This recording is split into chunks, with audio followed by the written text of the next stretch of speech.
Hello guys, good morning. So meron tayong isang unit dito na EMS Hunter Pro B9. So ito siya. So ito guys, lagyan natin ng ilaw.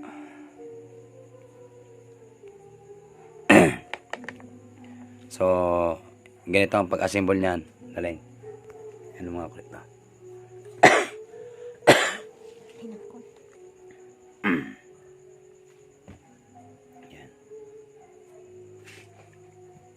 So ito yung guys yung main unit. So EMS Hunter Pro B9. So ito yung kanyang grip, handle grip niya. So dito siya ilalagay. Iikutin mo siya. Yan. So ito siya guys, dual system na to. Locator scanner siya. Then ito yung sensor niya. Yan o. Kita.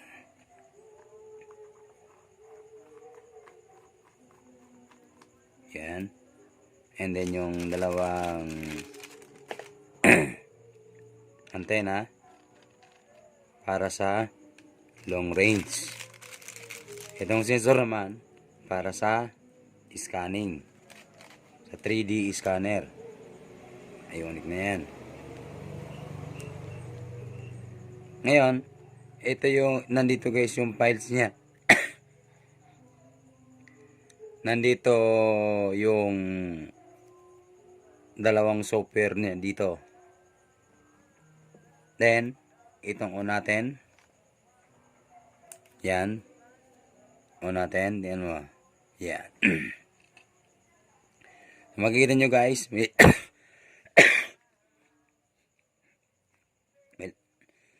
may lalabas dyan na EMS Hunter Pro B9. Yan sa taas. And then, dual system 3D viewer. So, ito makikita nyo guys, may 1, 2, 3, 4, 5.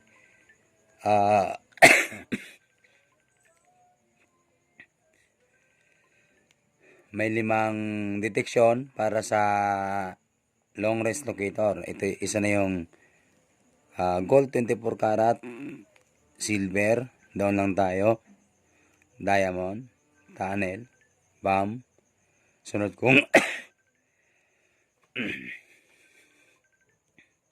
mag-scan kayo, ibaba nyo lang 3D ground scan. Yan.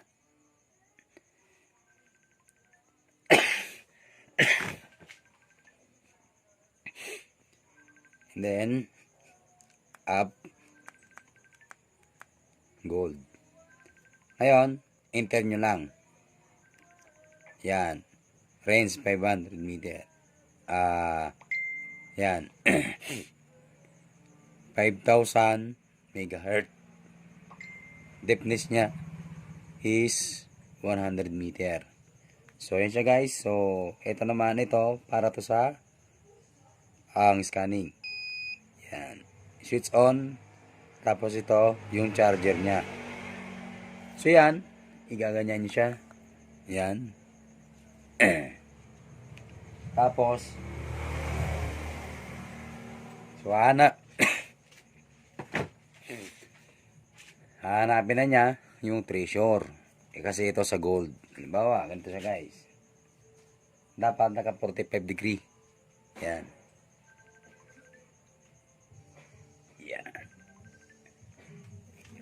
So ngayon, kung paano mag-back, i-back nyo lang dito.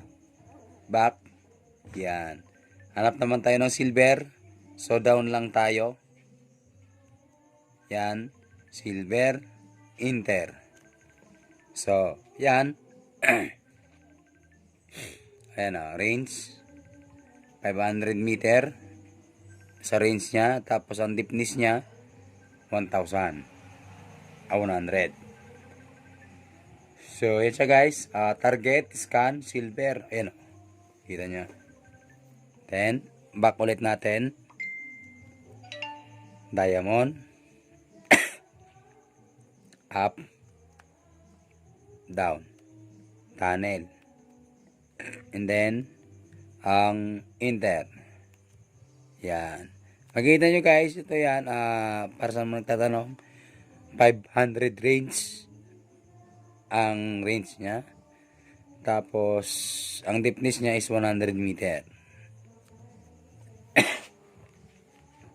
So, go hook na yan. Yan. And then, so dito nga pala guys, so, ito, ibak lang natin.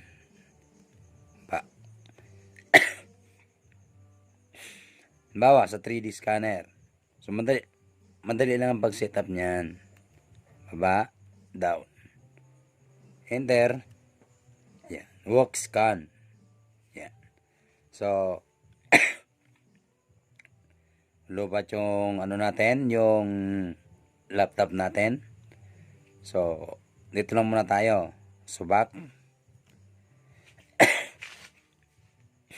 So, dito guys, pag in-enter mo yan, ngayon, pipindot ka dito ng 28 counts, 28 impulse.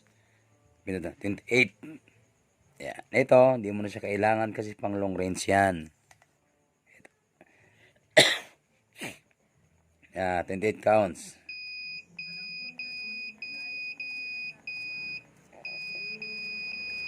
Okay, 28 counts na, lalabas na yung graph doon.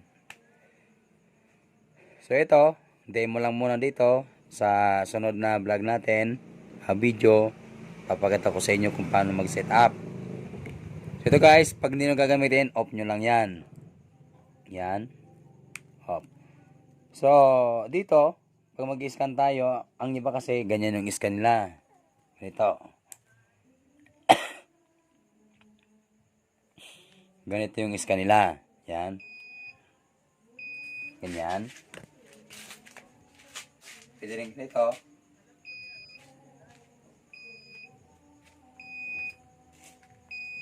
Yan. Huwag nyo lang siya gagalawin. Huwag nyo gagalawin yung nakita ko. Hindi, yung nakikita ko. Huwag nyo lang gagalawin ito. Basta hindi lang nakapokus yung sensor niya sa baba. Yan. Yan. Yan. So, pwede rin siya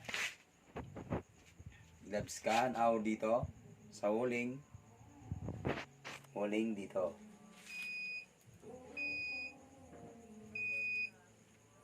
Yan. So, off na natin. So, dito guys, pwede siya sa Android phone tapos sa laptop. So, tatlong system siya.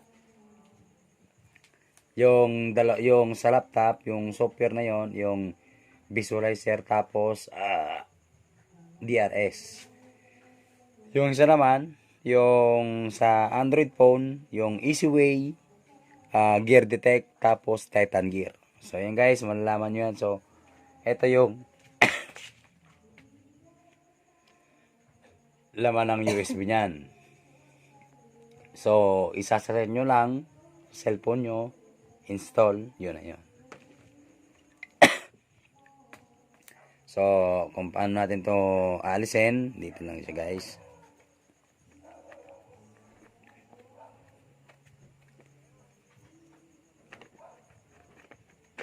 Yan.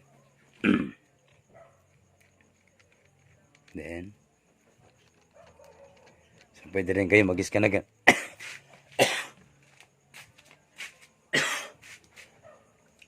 Pwede rin kayo mag-scan na ganito. Ganyan. Ganyan. Yan.